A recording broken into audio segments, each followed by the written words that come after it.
धौलपुर गांव में एक चालाक चोर रहता था। वो इतनी सफाई से चोरी करता था कि किसी की पकड़ में नहीं आता था। लोगों का मानना था कि वो किसी की आंखों में काजल चोरी कर लेगा तो भी किसी को भनक नहीं लगेगी।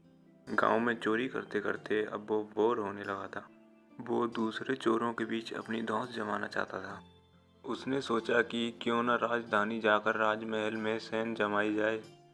इससे दूसरे चोरों के बीच उसका रुतबा बढ़ेगा। ये सोचकर वो राजधानी आ गया।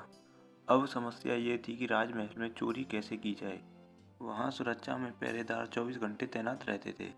कई दिनों तक नजर रखने के बाद उसने ध्यान दिया कि महल के ऊपर जो घड़ी लगी है वो समय बताने के लिए हर घंटे बजती है।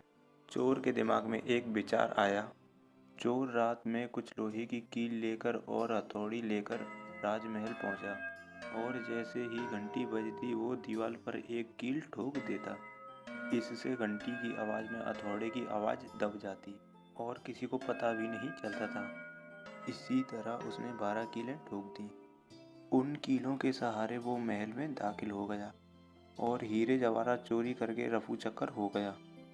अगले दिन जब राजा को चोरी का पता चला तो उसे यह जानकर हैरानी हुई कि इतनी सुरक्षा के बावजूद भी कैसे कोई राजमहल में चोरी करने में कामयाब हो सकता है। राजा ने नगर में सिपाहियों की संख्या बढ़ाने का आदेश दिया और कहा कि कोई भी व्यक्ति रात में घूमता नजर आए तो चोर समझकर गिरफ्तार कर लिया जाए। दरबार में ऐलान के वक्त चोर भी भेष बदलकर मौजूद था। उसने चालाकी से पता लगा लिया कि कौन कौन से सिपाही इस काम के लिए चुने गए हैं।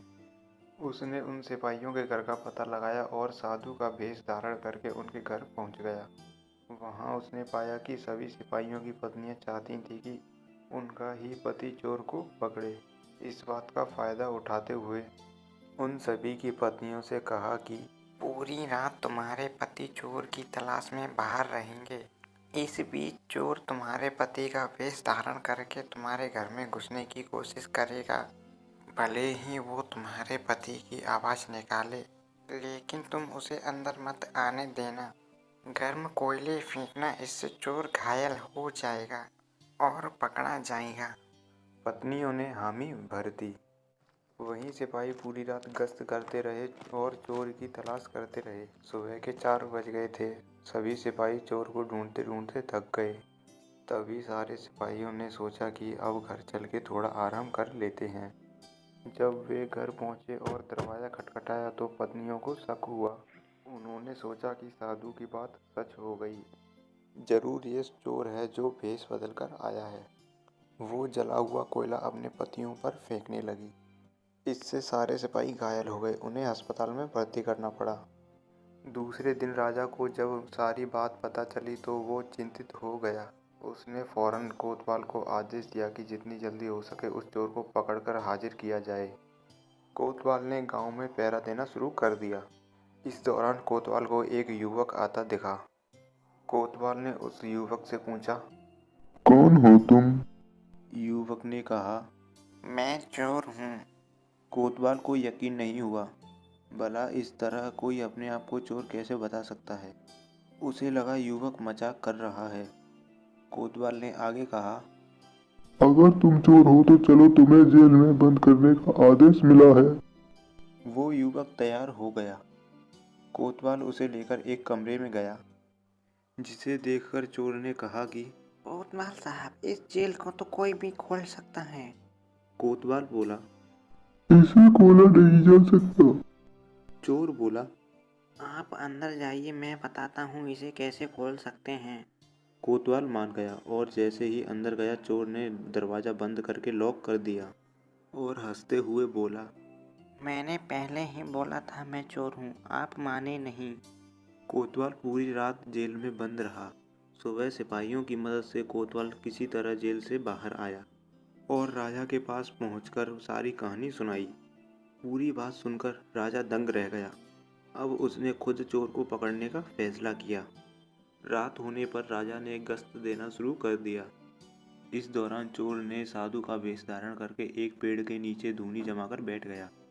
गश्त के दौरान राजा इधर उधर के चक्कर काट रहा था। इसी दौरान उसने साधु को पेड़ के नीचे बैठा देखा तो राजा ने पूछा, बाबा, इधर से किसी अजनबी इंसान को जाते देखा क्या? साधु के वेश में बैठा चोर बोला कि मैं ध्यान में था, इसलिए देख नहीं पाया। इस दौरान राजा को एक विचार आया।